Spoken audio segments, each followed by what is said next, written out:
There's continued engagement, and there has been for years, and it continues to this moment. And we continue to be deeply concerned about the situation in Aleppo.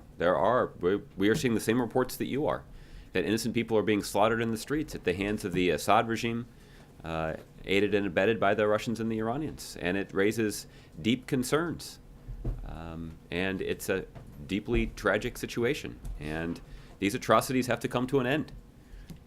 And we're working diligently through a variety of diplomatic channels to bring about that end state. Well, look, obviously, you have outlined the case that the Trump administration has made. I think every American and every human being is deeply troubled by the violence and innocent loss of life that we see inside of Syria.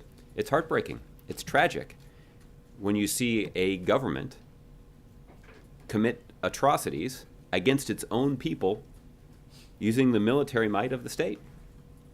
That is a failed government. That is a failed state. And President Obama has been leading the international effort to address it, both by trying to find a diplomatic solution to the chaos, but also dealing militarily and otherwise with the extremist threat that is propagated by that kind of chaos. Lessening of our commitment to NATO. He referred to President Putin as a strong... Well, I think the Assad regime has demonstrated that they've crossed all the lines in pursuit of their goals.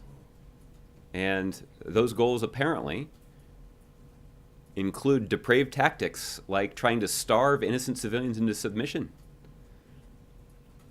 bombing hospitals and playgrounds, targeting them. Do you think it can be helpful to have a pre-existing relationship with someone who figures... I readily acknowledge that we are not seeing the results that we would like to see in addressing the violence inside of Aleppo, but it's offensive to suggest that somehow the United States government and the world is not doing anything, particularly when no one has put forward an alternative suggestion for what we should now be doing.